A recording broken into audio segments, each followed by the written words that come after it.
ಸ್ನೇಹಿತರೆ ಎಲ್ರಿಗೂ ನಮಸ್ಕಾರ. Welcome to Public Mic. ಸ್ನೇಹಿತರೆ, ಇವತ್ತು ನನಗೊಂದು ವಿಷಯ ತುಂಬಾ ಕಾಡ್ತಾ ಇದೆ. ಆ ವಿಷಯ ಏನಪ್ಪ ಅಂದರೆ, ನಮ್ಮ ಕರ್ನಾಟಕ ರಾಜ್ಯದ ಸರ್ಕಾರಿ ಶಾಲೆಗಳಲ್ಲಿ ಶಾಲಾ ಮಕ್ಕಳಿಗೆ ಶೂ ಮತ್ತು ಸಾಕ್ಸ್ ಕೊಡೋದಕ್ಕೆ ನಮ್ಮ ಕರ್ನಾಟಕ ಸರ್ಕಾರವು ದಾನಿಗಳ ನೆರವು ಕೋರ್ತಾ ಇದೆ. ಅದು ಏನಂತ, ಯಾರಾದರೂ ದಾನಿಗಳಿದ್ರೆ ಮುಂದೆ ಬಂದು ಶಾಲಾ ಮಕ್ಕಳಿಗೆ ಶೂ ಮತ್ತು ಸಾಕ್ಸ್ ಕೊಡೋದಕ್ಕೆ ತಮ್ಮ ಸಹಾಯ ಹಸ್ತ ನೀಡಿ ಅಂತ. ಅಲ್ಲ ಸ್ನೇಹಿತರೆ, ನಮಗೆ ಸ್ವತಂತ್ರ ಬಂದು 75 ವರ್ಷಗಳು ಮುಗೀತು.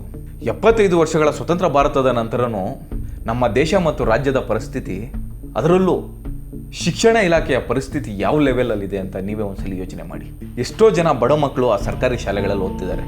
ಅವರು ಅವನ್ನೇ ನಂಬ್ಕೊಂಡಿದ್ದಾರೆ. ಸರ್ಕಾರಿ ಶಾಲೆಯಲ್ಲೇ ಓದಿ ಏನೂ ಆಗಬೇಕಂತ ತುಂಬ ಜನ ಮಧ್ಯಮ ವರ್ಗ ಮತ್ತು ಬಿಲೋ ಮಿಡಲ್ ಕ್ಲಾಸ್ ಪೀಪಲ್ಸು ಅದೇ ಶಾಲೆಗಳನ್ನು ನಂಬ್ಕೊಂಡಿದ್ದಾರೆ. ಅಂತಹ ಶಾಲೆಗಳಲ್ಲಿ ಈ ಸರ್ಕಾರಗಳಿಗೆ 3 ಲಕ್ಷ ಕೋಟಿ 4 ಲಕ್ಷ ಕೋಟಿ ಬಜೆಟ್ ಪ್ರತಿ ವರ್ಷ ಮಂಡನೆ ಮಾಡೋ ಸರ್ಕಾರಗಳಿಗೂ, ಯಾವುದು ಇದೊಂದು ಸರ್ಕಾರ ಅಂತ ನಾನು ಹೇಳಲ್ಲ, ಎಲ್ಲ ಸರ್ಕಾರಗಳು, ಈ 75 ವರ್ಷ ಕರ್ನಾಟಕ ರಾಜ್ಯವನ್ನು ಆಳಿದಂತಹ ಎಲ್ಲ ಪಕ್ಷಗಳು ಪ್ರತಿ ವರ್ಷನೂ ಬಜೆಟ್ ಜಾಸ್ತಿ ಆಗ್ತಾ ಹೋಗ್ತಾ ಇದೆ. ಆದರೆ ಈ ರಾಜ್ಯಕ್ಕೆ ಮೇಜರ್ ಆಗಿ ಬೇಕಾಗಿರುವಂತಹ ಮೂಲಭೂತ ಹಕ್ಕುಗಳು, ಒಂದು ಎಜುಕೇಷನ್ನು, ಇನ್ನೊಂದು ಹೆಲ್ತು. ಅಂಥದ್ರಲ್ಲಿ ಈ ಎಜುಕೇಷನ್ ಸಿಸ್ಟಮ್ಗೆ ಇವತ್ತು ನೀವು ಒಂದು ಶೂ, ಒಂದು ಸಾಕ್ಸ್ ಕೊಡೋದಕ್ಕೆ ದುಡ್ಡಿಲ್ಲ ಅಂದರೆ ಇನ್ನು ಬೇರೆ ಡಿಪಾರ್ಟ್ಮೆಂಟ್ಗಳ ಕಥೆ ಎಲ್ಲ ಏನು ಅಲ್ಲ ವೀಕ್ಷಕರೇ. ನಮ್ಮ ರಾಜ್ಯದಲ್ಲಿ ಈಗಾಗಲೇ ಸುಮಾರು ಸರ್ಕಾರಿ ಶಾಲೆಗಳಿಗೆ ಮಕ್ಕಳು ಬರದೆ ಬೀಗ ಹಾಕ್ತಿದ್ದಾರೆ. ಅಂಥದ್ರಲ್ಲಿ ಇಂಥ ವಿಷಯಗಳೆಲ್ಲ ಮೀಡಿಯಾಗಳಲ್ಲಿ ಹೈಲೈಟ್ ಆದಾಗ ನಮ್ಮ ರಾಜ್ಯದ ಮಾನ ಮರ್ಯಾದೆ ಎಲ್ಲೋಗುತ್ತೆ ಅಂತ ನೀವೇ ಒಂದ್ಸಲಿ ಯೋಚನೆ ಮಾಡಿ. ನಾನು ಈ ವಿಷಯನ ಮಾತಾಡಬಾರ್ದಂತಲೇ ಇದ್ದೆ. ಲಾಸ್ಟ್ ಒಂದು ಟ್ವೀಟು, ನಮ್ಮ ರಾಜ್ಯದ ಮುಖ್ಯಮಂತ್ರಿಗಳ ಒಂದು ಟ್ವೀಟನ್ನು ನೋಡಿದ ಮೇಲೆ ಈ ವಿಷಯದ ಬಗ್ಗೆ ಮಾತಾಡಬೇಕು ಅಂತ ಅನ್ನಿಸ್ತು. ಯಾಕಂದರೆ ನಮ್ಮ ಮುಖ್ಯಮಂತ್ರಿಗಳೇ ಟ್ವೀಟ್ ಮಾಡಿರೋದ್ರ ಪ್ರಕಾರ ಪ್ರತಿ ವರ್ಷನೂ ಎಜುಕೇಷನ್ ಡಿಪಾರ್ಟ್ಮೆಂಟ್ಗಂತಲೇ 38,000 ಕೋಟಿನ ಅನುದಾನ ಬಿಡುಗಡೆ ಮಾಡ್ತಿದ್ದಾರೆ.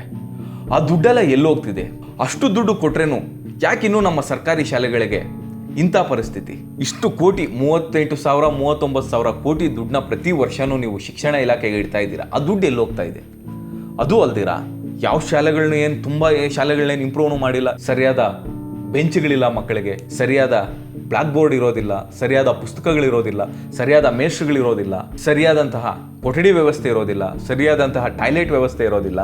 ಆ ಮಕ್ಕಳು ಈಗಲೂ ಎಲ್ಲೋ ಸ್ಕೂಲಿಂದ ಅರ್ಧ ಕಿಲೋಮೀಟ್ರ್ 3/4 ಕಿಲೋಮೀಟ್ರ್ ದೂರದಲ್ಲಿ ಹೋಗ್ಬಿಟ್ಟು ಎಲ್ಲೋ ತೋಟಗಳ ಪಕ್ಕದಲ್ಲೋ ಗಿಡಗಳ ಬದಿಯಲ್ಲೋ ಅವರ ದಿನನಿತ್ಯದ ಕಾರ್ಯಕ್ರಮಗಳನ್ನು ಮುಗಿಸ್ಕೊಂಡು ಬರ್ತಾ ಇರ್ತಾರೆ. ಆದರೆ ಇಷ್ಟು ಕೋಟಿ ಬಜೆಟ್ ಇಟ್ರೇನು ಏನು ಯೂಸ್ ಆಗ್ತಿದೆ? ಇದೆಲ್ಲ ಮೀಡಿಯಾಗಳಲ್ಲಿ ನೀವು ದಾನ ಕೇಳಿರೋ ವಿಷಯ ಎಲ್ಲ ಮೀಡಿಯಾಗಳಲ್ಲಿ ಹಾಕಿದಾಗ ಬೇರೆ ಕಡೆ ನಮ್ಮ ರಾಜ್ಯದ ಮಾನ ಮರ್ಯಾದೆ ಏನಾಗಬೇಕು? ಸರ್ಕಾರಗಳು ಯಾಕೆ ಇದ್ರ ಬಗ್ಗೆ ಗಮನ ಹರಿಸ್ತಾ ಇಲ್ಲ? ಇಷ್ಟು ಕೋಟಿ ಪ್ರತಿ ಬಜೆಟ್ನಲ್ಲೂ ನೀವು ಇಟ್ರೇನು ಯಾಕೆ ಇವೆಲ್ಲ ಜನರಿಗೆ ತಲುಪ್ತಾ ಇಲ್ಲ? ಜನರಿಗೆ ಅನ್ನೋದೇನ ಆ ಮಕ್ಕಳಿಗೆ ಯಾಕೆ ತಲುಪ್ತಾ ಇಲ್ಲ? ಇಂದಿನ ಮಕ್ಕಳೇ ನಾಳೆನ ಪ್ರಜೆಗಳು ಅಂತೀರ. ಇಂದಿನ ಮಕ್ಕಳಿಗೆ ನಾವು ಸರಿಯಾದ ವ್ಯವಸ್ಥೆಯಲ್ಲಿ ಒಳ್ಳೆ ಎಜುಕೇಷನನ್ನು ಕೊಟ್ಟು ತಯಾರು ಮಾಡಿದ್ರೆ ತಾನೇ ಅವರು ಮುಂದಿನ ಪ್ರಜೆಗಳಾಗೋದು. ಅವ್ರಿಗೆ ಏನೂ ವ್ಯವಸ್ಥೆಗಳೇ ಕೊಡ್ತೀರಾ, ಯಾವುದೋ ಅವರೂರಲ್ಲಿ ಒಂದು ಸರ್ಕಾರಿ ಶಾಲೆ ಇರುತ್ತೆ, ಅಲ್ಲೇ ಓದ್ಕೊಳ್ಳಿ ಅಂತ ಅಲ್ಲಿ ಮೇಷ್ಟ್ರು ಟೈಮ್ ಸರಿಯಾಗಿ ಬರಲ್ಲ, ಅವ್ರಿಗೆ ಎಲ್ಲ ಸಬ್ಜೆಕ್ಟ್ಗಳ ಬಗ್ಗೆ ನಾಲೆಡ್ಜ್ ಇರೋದಿಲ್ಲ. ಯಾವುದೋ ಬಂದಿದ್ದು ABCD ಹೇಳ್ಕೊಟ್ಬಿಟ್ರೆ ಅವರು ತಗೊಳ್ಳೋ ಸಂಬಳಕ್ಕೂ ಅವ್ರು ಮಾಡೋ ಪಾಠಕ್ಕೂ ಯಾವುದೇ ರೀತಿಯ ತಾಳೆನೇ ಇರೋದಿಲ್ಲ. ಒಬ್ಬೊಬ್ಬ ಮೇಷ್ಟ್ರು 70,000 80,000 90,000 ತಗೋತಾರೆ. ಅವ್ರ ಮಕ್ಕಳನ್ನ ಸರ್ಕಾರಿ ಶಾಲೆಯಲ್ಲಿ ಹಾಕೋದಿಲ್ಲ, ಕರ್ಕೊಂಡೋಗಿ ಯಾವುದೋ ಅವ್ರಿರೋ ಟೌನಲ್ಲಿ ಯಾವುದೋ ಒಳ್ಳೆ ಇಂಗ್ಲೀಷ್ ಮೀಡಿಯಮಲ್ಲಿ ಹಾಕ್ತಾರೆ. ಆದರೆ ಬಡವ್ರ ಮಕ್ಳಿಗೆ ಬಂದಾಗ ಇವರೇ ಪಾಠ ಮಾಡೋದು. ಇವ್ರ ಮಕ್ಕಳಿಗೆ ಇವ್ರು ಪಾಠ ಮಾಡಿದ್ರೆ ಅವರು ಉದ್ಧಾರ ಆಗಲ್ಲ. ಇನ್ನು ಬಡವ್ರ ಮಕ್ಕಳಿಗೆ ಇವ್ರು ಏನು ಪಾಠ ಮಾಡಿ ಉದ್ಧಾರ ಮಾಡ್ತಾರೆ? ಈ ಎಜುಕೇಷನ್ ಸಿಸ್ಟಮ್ ಯಾವ ಲೆವೆಲ್ಗೆ ಹೋಗಿದೆ ಅಂದರೆ ನಮ್ಮ ರಾಜ್ಯದಲ್ಲಿ ಅದನ್ನು ಕೇಳೋರು ಇಲ್ಲ, ಹೇಳೋರು ಇಲ್ಲ. ಯಾಕಂದರೆ ಆ ಮಕ್ಕಳು ಕೇಳ್ತಾರೆ ಅನ್ನೋದಕ್ಕೆ ಅವ್ರಿಗೆ ವೋಟ್ ಪವರ್ ಇಲ್ಲ. ಈ ದೇಶದಲ್ಲಿ, ಈ ರಾಜ್ಯದಲ್ಲಿ ಈ ವೋಟ್ ಪವರ್ ಇರೋರ್ಗೆ ಮಾತ್ರ ಏನೇ ಆದ್ರೂ ಒಂದು ಚೂರು ಸಿಗೋದು. ಯಾಕಂದರೆ ಅದಕ್ಕೆ ಮೂಲ ಉದಾಹರಣೆ ಗ್ಯಾರಂಟಿ ಇದೆ. ಹೆಂಗಸರು ಓಟ್ ಬೇಕು, ಬಸ್ ಫ್ರೀ, ಗೃಹಲಕ್ಷ್ಮಿ, ಜನರ ಓಟ್ ಬೇಕಂದರೆ ಫ್ರೀ ಕರೆಂಟು, ಇಂಥದ್ದು ಕೊಡೋದಕ್ಕೆ ನಿಮ್ಮ ಹತ್ರ ಬಜೆಟ್ಗಳಲ್ಲಿ ದುಡ್ಡಿರುತ್ತೆ. ಆದರೆ ಮುಂದಿನ ಪೀಳಿಗೆಯ ನೆಕ್ಸ್ಟ್ ಜನ್ರೇಷನ್ಗೆ ಬೇಕಾಗಿರುವಂತಹ ಮಕ್ಕಳನ್ನ ತಯಾರು ಮಾಡೋದಕ್ಕೆ ಈ ಸರ್ಕಾರಗಳ ಬಳಿ ದುಡ್ಡಿರೋದಿಲ್ಲ. ಅವ್ರಿಗೆ ಯಾವುದೇ ರೀತಿಯ ಸ್ಕೀಮ್ಗಳಿರೋದಿಲ್ಲ. ಇದೇ ಥರ ಅವ್ರಿಗೆ ಶೂ ಕೊಡೋದಕ್ಕೂ ಸಾಕ್ಸ್ ಕೊಡೋದಕ್ಕೂ ಕೂಡ ದುಡ್ಡಿರೋದಿಲ್ಲ. ಹಿಂಗೆಲ್ಲ ಹೋದ್ರೆ ನಮ್ಮ ದೇಶ ಎಲ್ಲಿಗೆ ಹೋಗುತ್ತೆ? ಯಾವಾಗ ನಾವೆಲ್ಲ ಉದ್ಧಾರ ಮಾಡೋದು ಮಕ್ಕಳನ್ನ, ಎಸ್ಪೆಷಲಿ ಬಡವ್ರ ಮಕ್ಕಳನ್ನ? ಈ ದೊಡ್ಡವರು ದುಡ್ಡಿರೋವ್ರ ಮಕ್ಕಳನ್ನೆಲ್ಲ ಖಾಸಗಿ ಶಾಲೆಗಳಲ್ಲಿ ದೊಡ್ಡ ಇಂಗ್ಲೀಷ್ ಮೀಡಿಯಂ ಸ್ಕೂಲ್ಗಳಲ್ಲಿ ಹಾಕೋತಾರೆ, ಅವ್ರದ್ದೇನು ಪ್ರಾಬ್ಲಮ್ ಇಲ್ಲ. ಆದರೆ ಬಡವ್ರ ಮಕ್ಕಳು ಎಲ್ಲಿ ಓದಬೇಕು? ಅದಲ್ಲದೆ ಬೇಸಿಕ್ ಕಂಪ್ಯೂಟರ್ ನಾಲೆಡ್ಜ್ ಕೊಡೋದಿಲ್ಲ ಮಕ್ಕಳಿಗೆ. ಆ ಮೇಷ್ಟ್ರುಗಳಿಗೆ ಗೊತ್ತಿರಲ್ಲ ಪಾಪ, ಇನ್ನು ಮಕ್ಕಳಿಗೆ ಎಲ್ಲ ಹೇಳ್ಕೊಡ್ತಾರೆ. ಆ ಇಂಗ್ಲೀಷ್ ಆ ಮಾಸ್ಟ್ರಿಗೆ ಓದೋದು ಬರಲ್ಲ. ಯಾವಾಗೋ 40-50 ವರ್ಷದಿಂದ ಯಾವುದೋ TCH ಮಾಡ್ಕೊಂಡು ಬಂದಿರ್ತಾರೆ. ಆವತ್ತಿನ ಕಾಲಕ್ಕೆ ಅದು ಏನು ಎಜುಕೇಷನ್ ಮಾಡಿರ್ತಾರೋ ಅವರು ಈಗಿನ ಕಾಲಕ್ಕೆ ಬೇಕಾದಂಗೆ ಅಪ್ಡೇಟು ಆಗಿರಲ್ಲ. ಸರಿ, ಅವ್ರನ್ನ ಅಪ್ಡೇಟ್ ಮಾಡೋ ಕಾರ್ಯಕ್ರಮಗಳು ಮಾಡೋದಿಲ್ಲ. ಅವ್ರು ಹೇಳಿದ್ದೇ ವೇದವಾಕ್ಯ.